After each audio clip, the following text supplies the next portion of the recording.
चलिए जी, हम कुछ और क्वेश्चंस कवर करते हैं रिलेटेड टू एंटासिड्स। एंटासिड से रिलेटेड मैंने काफ़ी कुछ क्वेश्चंस आपको करा दिए हैं, थोड़ा सा रिवाइज करेंगे, थोड़ा नए क्वेश्चंस करेंगे। तो देखिए, एंटासिड्स जो होते हैं उसके हर एक कंपाउंड के कुछ इंपॉर्टेंट क्वेश्चंस मैं आपको बताऊंगी, तो आप लाइन वाइज लाइन साथ के साथ लर्न करते चले जाएगा और बार बार यदि देखेंगे वीडियोज़ को तो आपको ऑटोमेटिक ये लर्न होने लग जाएंगे, राइट।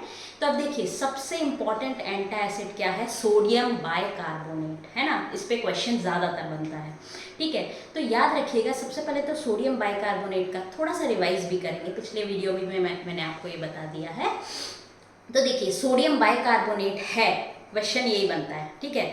एंटासिड है, ये तो आपको पता चल जाएगा। एंटासिड का मतलब क्या होता है? एसिडिटी को कम करना, मतलब बेसिसिटी को बढ़ाना, मतलब एल्केलाइज नेचर को बढ़ाना। तो कभी कभी ऑप्शन में एंटासिड की जगह यदि एल्केलाइजर आ जाए तो आप कंफ्यूज मत होइएगा। एल्केलाइजर का मतलब यही होता है, एल्केलिनिटी बढ़ाना, बेसिसिटी बढ़ाना, मतलब एसिडिटी को कम करना। या फिर कभी कभी इसमें आता है कि इलेक्ट्रोलाइट रेप्लेशनर होता है।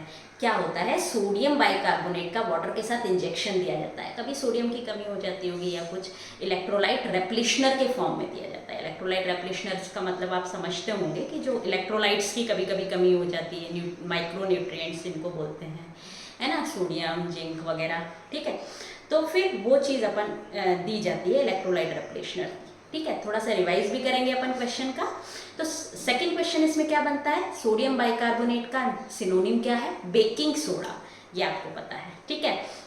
नेक्स्ट क्वेश्चन अपना क्या बनता है? इसमें टाइट्रेंट डो यूज किया जाता है, यानी इसकी टाइट्रेशन किससे की जाती है? तो HCl से की जाती है। किससे की जाती है? इसकी HCl से टाइट्रेशन की जाती है, ठीक है।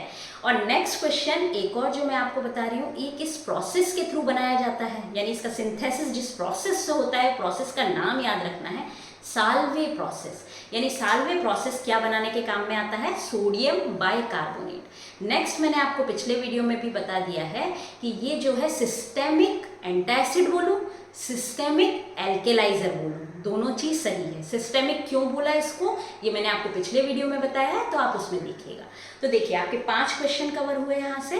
फर्स्ट क्वेश्चन कि सोडियम बाइकार्बोनेट जो होता है उसको किस किस नाम से? एंटासिड बोलूं तो भी ठीक है, एल्केलाइजर बोलूं तो भी ठीक है, इलेक्ट्रोलाइट रेप्लेशनर बोलूं तो भी ठीक है, ठीक है। नेक्स्ट क्वेश्चन अपना क्या है, फोर्थ वाला, कि इसको बेकिंग सोडा के नाम से जाना जाता है। फिफ्थ क्वेश्चन क्या है, इसका टाइट्रेशन किसके साथ किया जाता है? तो HCl के साथ इसका टाइट्रेशन किया जाता है। सिक्स क्वेश्चन, इसको जिस सिंथेसिस से, इसका सिंथेसिस जिस प्रोसेस से किया जाता है उसको बोला जाता है साल्वे प्रोसेस। याद रखिएगा ये नाम, Solvay process, right. Seventh question इसमें बन सकता है आपका कि जो अपना सोडियम बाइकार्बोनेट है वो क्या है? सिस्टेमिक एंटासिड है या सिस्टेमिक एल्केलाइजर है। तो पूरे 7 क्वेश्चन इससे आपके बनते हैं, राइट। अब नेक्स्ट एंटासिड लर्न करते हैं अपन। नेक्स्ट एंटासिड जो है वो 2 है ना। दोनों का लगभग सेम यूज है, इंपॉर्टेंट यूज जो मैं आपको बता रही हूँ, ठीक है। एल्यूमिनियम फॉस्फेट एक तो, और दूसरा आता है एल्यूमिनियम हाइड्रोक्साइड जेल। इनका कनेक्शन, एल्यूमिनियम हाइड्रोक्साइड जेल बोलूँ या एल्यूमिनियम फॉस्फेट बोलूँ, इनका कनेक्शन यदि वैक्सीन के साथ होता है तो वही इसका यूज़ है कि वैक्सीन में यूज़ होते हैं एल्यूमिनियम हाइड्रोक्साइड जेल। वैक्सीन में एडजुवेंट की तरह यूज़ होता है एल्यूमिनियम फॉस्फेट, यानी aluminium hydroxide gel, aluminium phosphate, दोनों के दोनों वैक्सीन में एडजुवेंट की तरह यूज़ होते हैं। यदि वैक्सीन नाम नहीं आता है और टॉक्सॉइड्स आता है तो भी आप यही ऑप्शन लगाएंगे। टॉक्सॉइड्स का मतलब क्या होता है मैं आपको बता भी देती हूँ। कभी कभी कुछ पैथोजेनिक बैक्टीरिया होते हैं, वो टॉक्सिन्स रिलीज करते हैं। क्या रिलीज करते हैं? टॉक्सिन्स रिलीज करते हैं। उन टॉक्सिन्स की क्या होती है, जो टॉक्सिक प्रॉपर्टी होती है उसको डिग्रेड कर दिया जाता है, उसको खत्म कर दिया जाता है। अब किसी केमिकल की टॉक्सिक प्रॉपर्टी खत्म कर दी तो वो अच्छा हो गया, ठीक है। अब उसको एक एंटीजन की तरह काम में लिया जाता है और एज ए वैक्सीन यूज किया जाता है। वैक्सीन में क्या होते हैं याद रखिएगा, एंटीजन होते हैं, ये भी क्वेश्चन है। वैक्सीन्स में एंटीजन्स दिए जाते हैं, एंटीबॉडी नहीं होती है उसमें, सीरा वगैरह में एंटीबॉडी होती है। एंड वैक्सीन्स में क्या होती है? एंटीजन, ठीक है। तो आपको तो इतना सा याद रखना है कि एल्यूमिनियम हाइड्रोक्साइड जेल और एल्यूमिनियम फॉस्फेट एंटासिड की कहीं बात करती हूँ तो वो वैक्सीन और टॉक्सोइड से रिलेटेड है, राइट। नेक्स्ट क्वेश्चन देखिएगा, मैग्नीशियम कार्बोनेट और मैग्नीशियम ट्राइसिलिकेट, दोनों के कंपोजिशन आपको याद करने हैं। इस वीडियो के जस्ट बाद में एक PPT डालूंगी, इसमें दोनों के केमिकल कंपोजिशन लिखे हुए हैं, रट लेना, ठीक है, कई बार पूछे हुए हैं ये चीज़, राइट। नेक्स्ट याद रखिएगा, मैग्नीशियम ट्राइसिलिकेट जो है उसका सिंथेसिस किससे होता है, ये क्वेश्चन पूछा जा सकता है। तो मैग्नीशियम और ट्राइसिलिकेट दो पार्ट में इसको अलग कर दिया।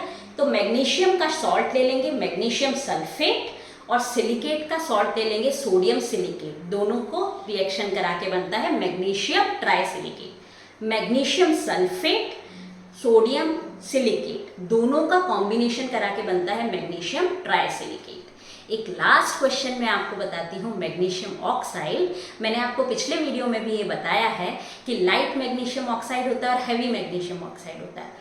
ये डिफरेंस किस बेस पे होता है ये पूछ लिया जाता है। तो बल्क डेंसिटी के बेस पे इसको डिफरेंशिएट किया जाता है। किस बेस पे डिफरेंशिएट किया जाता है, बल्क डेंसिटी पे। तो ये लगभग आपके एंटासिड्स के लगभग सारे क्वेश्चंस कवर हो गए हैं। अब अपन दूसरा कोई चैप्टर शुरू करेंगे, या तो इनऑर्गेनिक केमिस्ट्री से रिलेटेड या फिर एसिटिक्स से रिलेटेड, राइट। तो मैं अलग अलग प्लेलिस्ट में आपके इनऑर्गेनिक केमिस्ट्री से रिलेटेड जितने भी वीडियोस हैं इनऑर्गेनिक केमिस्ट्री में डाल देती हूँ, एसिटिक्स से रिलेटेड है तो एसिटिक्स में डाल देती हूँ, राइट। तो आप डेफिनेटली देखिए और आप बताइए आपको कैसा लगता है वीडियो, और कुछ इम्प्रूवमेंट चाहते हैं या कुछ और तरीके से आप पढ़ना चाहते हैं या फिर वाइट बोर्ड पर पढ़ना चाहते हैं तो आप प्लीज़ कमेंट बॉक्स में लिख के बताइए। Thank you so much for watching this video, और देखते रहिए फार्मासिस्ट, DI, GPAT और जितने भी फार्मेसी कॉम्पिटिटिव एग्जाम्स हैं उन सब के क्वेश्चंस धीरे धीरे मैं आपको लर्न कराती रहूँगी। Thank you so much.